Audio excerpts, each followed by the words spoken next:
Welcome to this edition of Time to Talk. We are here with the Prime Minister of St. Vincent and the Grenadines, Dr. Ralph Gonsalves, and we'll be speaking with him on a range of issues that he's responsible for or very much involved in right here in the beautiful Spice Isle of Grenada. Dr. Gonsalves, welcome to Grenada. Thank you very much. And welcome to Time to Talk. Thank you. Well, I know you are here on a very sad occasion. It's the funeral of the mother, one of the most known, whether famous or infamous, prime ministers of the region, Maurice Bishop. His mother was buried today. Dr. Gonsalves, you had mentioned some time back, I think it's when the airport was renamed, that you are here to finish Maurice Bishop's work. What is that work that you were referring to? Maurice Bishop, above all, was a humanist. Very focused on the poor and the working people, the nation as a whole. And he wanted to see the Caribbean as one, and for us to have an organized institutional expression of our Caribbean civilization. The circumstances in Grenada at the time propelled him and the New Jewel movement to take a particular path to power, which we would all accept as not the preferred path,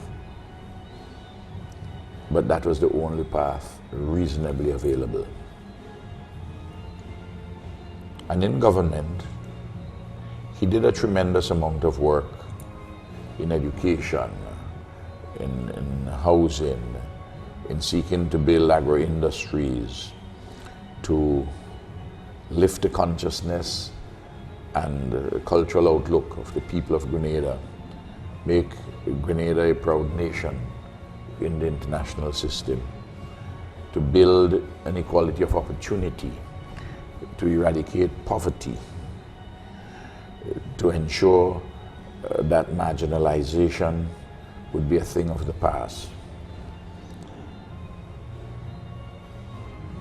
Some of these things he succeeded in, some he did not, some he started in the process of modernizing and transforming Grenada, for instance, the international airport at Point Salines. There were clearly downsides to the revolution because of the manner in which they came to office, and there were security considerations, and we have to remember the Cold War was raging, and from the moment alliances were made, there are certain imperial powers which simply wanted to get rid of the People's Revolutionary Government in Grenada.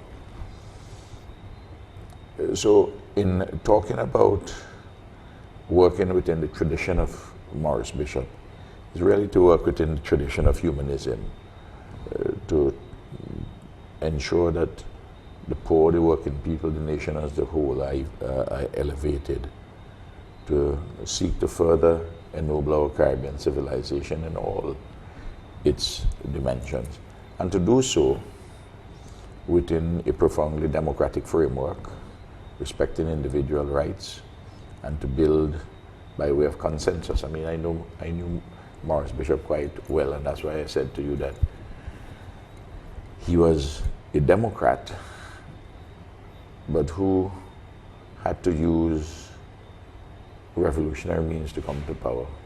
But did he have to? Absolutely, no question. But based on what was said on the ground, Maurice Bishop was so popular that if he had just waited until that election was called, he would have won. For them to kill him? Waited for them to kill him? So you believe that they would have killed him before the election? In fact, the evidence points to the fact that they were seeking to do so, and that is why they moved at the time they moved. Okay. But at the time, well, the revolution is a story which could take us absolutely a day, 2 days, yes, a whole week, a whole month, a whole year. And I'll just like to say, you began your introduction by saying famous or infamous. I don't see anything infamous about Maurice Bishop. There's no infamy surrounding him, only something which is uplifting. Well, that is your view of him, but you would know that there are certainly contrasting views. There are views of him which border on infamy. You know, Well, people have talked about him certainly in terms that are not very kind or not very favorable. Well, you know, one of the interesting things, many, many years ago, there's a man who left the Sea of Galilee, going to Jerusalem. And we are told in the Bible that there were multitudes who were following him. That was on the Sunday on which they threw palms in front of him. Mm-hmm. He was like a conquering hero in Jerusalem. To some people. Less than 7 days later, in the same square in Jerusalem, those who were gathered chose Barabbas to be freed. Mm-hmm. So I understand the point. Mm-hmm. Of course, I'm not equating Maurice with the one who entered Jerusalem. Not. Absolutely, no comparison there. As a conquering hero, but I'm just saying that there's some people who, because of the nature of their work, would generate conflict and opposition, which is not necessarily an opposition which is well grounded, or a conflict which is born of reasonableness. Maurice was also killed by the people who would have spread palms for him. The same people that he would have worked with, people that he would have confided in, the people who were closest to him. Clearly. They're the ones who killed him. So the fact that he died in such a way definitely underlines the argument that there was infamy in his reign, in his time as Prime Minister. No, I reject that completely. No, and that's not the reason. What you had for those who moved to kill Maurice, they had become sectarian. They had become, a group of them had become drunk on power, and who didn't have themselves the level of culture and sophistication to understand how you deal with conflicts. And they proceeded in a manner which was antithetical to everything in our Caribbean civilization. So, in fact, that is one of the reasons, in that kind of an attitude, why Maurice himself stood askance in the last few weeks before his death against that kind of sectarianism. But for all the good that surrounds Maurice Bishop, there is also a lot of bad, maybe could be measured in equal terms. And while you may not agree with it, there are people who certainly have dissenting views of that period, which was called the revolution in Grenada. And the things that Maurice set out to do was not lost on the people, but what was lost on a lot of people was that kind, caring humanitarianism, which you said he sought to brought out, but which many people would argue they did not see, with the detention of their loved ones, the disappearance of their loved ones, people who died, unexplainable deaths, all these things which surrounded. So we cannot separate the two. No. Let's separate. Let's just separate fact from propaganda. We're the persons who... First, what would you refer to in all that as propaganda? The view that persons disappeared without explanation. That's not true. Oh, but we have soldiers who talked about it. No. The latest documentary which was done on the revolution, we have soldiers who talked about these things, about people disappearing. So it's evidence, it's written. No. It's recorded. Many things can be written, but that doesn't mean that it is evidence. There were persons who were detained, and as I have indicated, that and to detain people without trial was very unfortunate, not desirable, I put that, however, within the context of a particular sense of insecurity of a small country bombarded on an ongoing basis by a lot of imperial propaganda and attempts to destabilize the country. But you mentioned that the Cold War was raging at the time. Absolutely. And it was. Yes. So a lot of things which happened in Grenada were reflective of what was happening in countries that were part of the Cold War. And because of this, the imperialism which you refer to, I think come from the West, the United States of America, other countries that would have come out strongly against it. So all of this was there. But it does not take away from what was happening inside the country, where people, while they united around the revolution at the beginning, most people did, but after a time you had this falling away where people became disillusioned and people didn't think that this is what they actually stood behind and fought for. One of the interesting things is that to the very end, the thousands of people who moved to take Maurice from quote-unquote house arrest was an indication that his popularity was still enormous. Mm-hmm. So that an attempt to tarnish his name by persons who have their own agendas, I wouldn't, frankly speaking, accept it. And that is why, and that is why I respond quite firmly and robustly to those suggestions. And I am not asking you to accept it.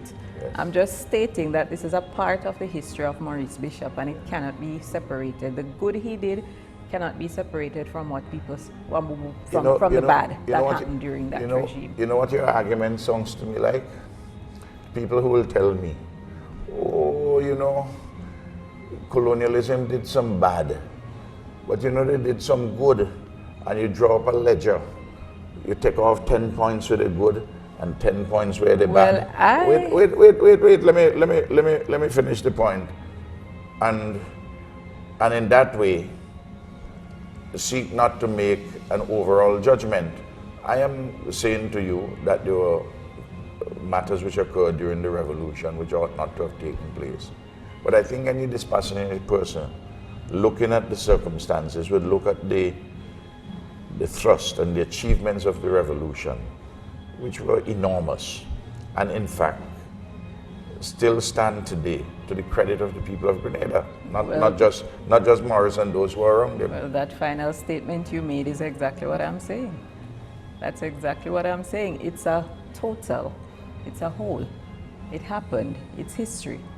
So I don't know what you're equating this ledger thing to. It happened. But that is history. It happened. Yes, it happened. But I don't want to have it portrayed that somehow there is a person of infamy or a situation of infamy, because that's just not true.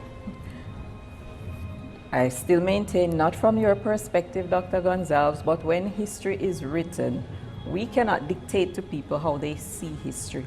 I was not here during the revolution. Everything I know about it, I heard from people or I read. I researched myself. So I don't have that attachment to the revolution as probably you would have. What are some of your fondest memories with Maurice Bishop? A man of great wisdom and insight. An individual who loves people, humorous, had a side which connected easily with people, spontaneously, and people know from being involved in political activity for 45 years this year, people know those who come along and who are false, and those who are genuine. It doesn't mean that the genuine ones are without faults, because who is without a fault? And I found that his commitment to the poor, to the working people and the nation, and his humility, all these things mark Maurice Bishop out to me to be a great Caribbean personality. And you did say that the part of his work which you believe that you are continuing is that humanitarian part. So The humanist part. So in your country, St. Vincent, is this what you portray to your people, that you want to be that humanist in the country?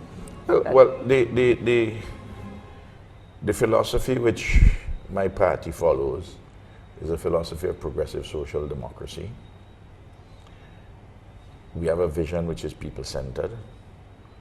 We have a socio-cultural rubric which speaks to our civilization, our Caribbean civilization, as an independent, authentic civilization which has a trajectory for further nobility. Our economic model broadly is one in which the state, the private sector, and the cooperative sector seek to work in a harmonious whole. That we are devoted to good governance. We are nationalists, we are anti-colonialists, anti-imperialists. And we have a package of programs and policies focusing on issues, education, health, housing, building the infrastructure, including an international airport, which we are now constructing. We have another year or so to go.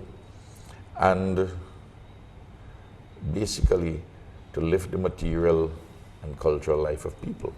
Okay, I'm going to ask you about one incident that I heard of in your country, that I read of. When you speak to humanists, there is a senator, a member of your House of Parliament, who was arrested in quite a lot of excitement. And as a humanist, as you're telling me now, as a humanist, I don't recall reading a statement where you came out in condemnation of how she was arrested. But why should I make a statement of condemnation is how she is arrested? Because the Office of the Director of Public Prosecutions, which is an independent office under the Constitution, gave certain instructions to the police, and the police proceeded to arrest her. If you look at the video on YouTube, and you will see the manner in which she resisted this arrest. She, from all reports, I was not there, behaved in a manner where the police themselves had to say, look, come on, behave yourself properly. Now, I think what persons were concerned about was, why did the police go at that time to effect a detention of her? Could they have waited? All those are tactical questions which the police could have decided upon. But get this very clear, the police did not act illegally. The police did not act illegally, and the original brouhaha about that was that the police acted without a warrant. There was no need for a warrant in those circumstances, and they backed off very, very early. Now, I want you to appreciate, if she wants, as a lawyer, because this is what the case was made on, that she should get a special treatment.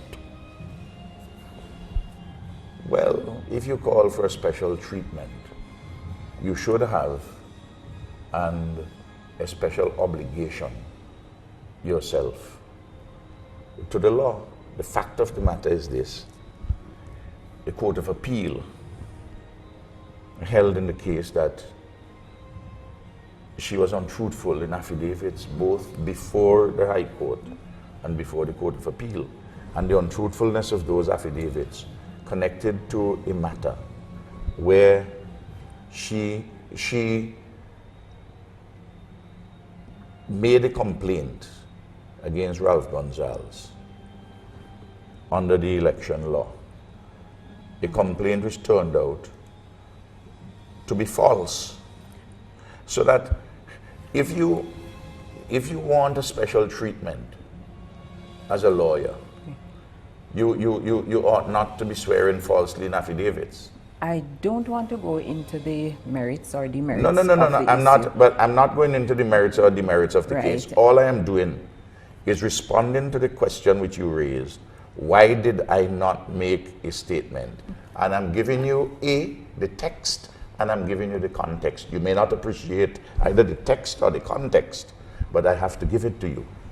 Well, and that is why I say I'm not going into the merits of the case. I'm not doing that My either. question was coming from the perspective of the humans. But with great respect, it was a puerile question, because unless you allow me to explain the text and the context, it would appear as though you have a predetermined agenda, which really is unbecoming. No, well, let's just have a conversation and We are not having get personal. Because but but raised. when you talk about a predetermined agenda, Dr. Gonsalves. No. But Dr. Gonsalves, I have the greatest of respect for you. No, but I do have the respect for you, but you can't stop me. Wait, no. You can't want to stop me giving you both the text and the context. If you ask me a question, you may not like the answer that I give you, but you have to permit me to answer the question, and which is what I'm doing. Mm-hmm. Thank you. Okay, right. So, and trying to figure out where I'm coming from with the questions. If you want to know, just ask me, because we don't. No. I listen to your words, and I understand words. Mm-hmm. And then you say I seem to be because as if with great respect, you asked me why I did not make a statement about that. Right. And it is a legitimate question, and I proceeded to answer you, both from the context of the law and the responsibility of the police, and to put the matter in the context that if a lawyer wants an special treatment, she must also have an special obligation. And that is the point I was making, not to go into the merits of the case. Because it is a matter that is still before the courts. Okay. Anyway, Dr. Gonsalves, we want to move on to another. The matter is before the court, but I spoke about what the Court of Appeal said. I tell you what the Court of Appeal said. I'm not saying that the matter is not before the court. I'm just telling you what the Court of Appeal said. Good. Let's leave that issue there.